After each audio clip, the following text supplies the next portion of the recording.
सी का। Beautiful. Attractive P से शुरू करी बात, 11 टाइम्स 1 ईयर फॉरवर्ड पे ट्रेड कर रहा है और बिजनेस की तमाम बारीकियां अमरीश सर ने बढ़िया तरीके से हाईलाइट कर दी। रखिए इस स्टॉक को रेडार पे। चतुर्वेदा सर को दिखाइए स्क्रीन पे। हमने कहा था कि भाई एक बढ़िया टेक्नो फंडा पिक, भाई जहां ग्रोथ हो, जहां वैल्यूएशन हो। और टेक्नो फंडा ऐसे ग्रोथ वैल्यूएशन में एक जैसी प्रोड्यूसर ने लिख के भेजा मुझे, ग्रोथ भी और वैल्यूएशन मुझे गार पे याद आया। ग्रोथ एट रीजनेबल प्राइस, दोनों का तड़का मिल जाए। चतुर्वेदा साहब, ऐसा कौन सा स्टॉक? बिल्कुल, तो आशीष जी बिल्कुल ग्रोथ एट रीजनेबल प्राइस के कॉन्सेप्ट पे और राइट टेक्निकल फॉर्मेशन पे हमें लगता है एक्सिस बैंक हमारी प्रेफर्ड बेट रहेगी।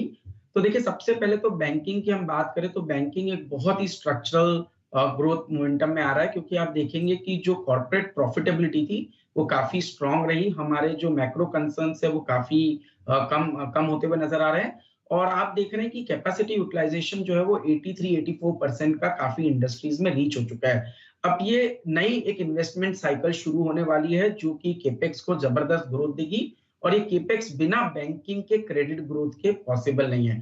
तो हमारा मानना है कि इस ड्यूरेशन में एनपीए साइकिल हमारे पीछे रह चुकी है। आप ये देख रहे हैं कि हमारा जो कैपिटल एडिक्वेसी रेशियो है प्राइवेट सेक्टर बैंक्स का काफी मजबूत है, और क्योंकि अब केपेक्स साइकिल रिकवर हो रही है, मुझे लगता है बैंकिंग को जबरदस्त लोन ग्रोथ का ट्रेंड देखने को नजर आएगा। और जो अभी लेटेस्ट आपने नंबर देखे उसमें हमने देखा आईसीआईसीआई बैंक ने 17% वाई क्रेडिट ग्रोथ दिया।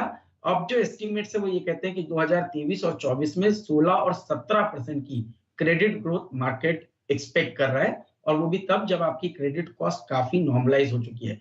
इस सिनेरियो में मुझे लगता है एक्सिस बैंक एक बहुत ही रीजनेबली वैल्यूड बैंक है। आप देखेंगे अगर से करंट लेवल पर तो 1.4 1.5 time price to adjusted book value Axis bank trade कर रहा है, जो कि अपने पीयर्स से, चाहे आईसीआईसीआई बैंक हो, एचडीएफसी बैंक हो या कोटक महिंद्रा बैंक हो, इनसे एक सिग्निफिकेंट डिस्काउंट पर इस समय ट्रेड कर रहा है। पर जिस तरह की लोन ग्रोथ हम एक्सपेक्ट कर रहे हैं और जिस तरह की कैपिटल एडिक्वेसी रेशियो इस बैंक की है, मुझे लगता है यहाँ पर पे आपको एक जबरदस्त ग्रोथ देखने को मिलेगी। तो रीजनेबल प्राइस, क्योंकि बहुत ही रीजनेबल वैल्यूएशन पे 1.5 टाइम प्राइस टू बुक पे मिल रहा है, और क्योंकि हमें लगता है कि आरओई एक्सपेंशन करीब 15-16% पे हो सकता है, और आरओए जो है रिटर्न ऑन एसेट्स जो है वो करीब 1.5-1.6 तक परसेंट तक जा सकते हैं। अब टेक्निकली आप देखें तो ये स्टॉक पिछले 18 महीने से 820 से लेके 620 की रेंज में कंसोलिडेट कर रहा है।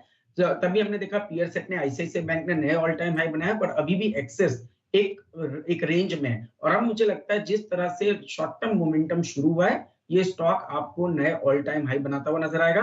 तो 850 रुपए के लक्ष्य मैं समझता हूं एक्सिस बैंक के स्टॉक में आपको शॉर्ट टर्म में देखने को मिलेंगे, और पोजिशनली 950 रुपए की अपसाइड मैं समझता हूं एक्सिस बैंक में आने वाले 3 से 6 महीनों के अंदर में देखने को नजर आ सकती है। टेक्निकली 740 750 पे बढ़िया बेस बना है, तो यही आपके पोजिशनल स्टॉप लॉस होना चाहिए। और जैसे मैंने कहा, पोजिशनली 950 रुपए तक की अपसाइड एक्सिस बैंक के स्टॉक में देखने को नजर आ सकती है। ब्यूटीफुल। तो ग्रोथ रीजनेबल प्राइस पे और चार्ट्स पे भी सेट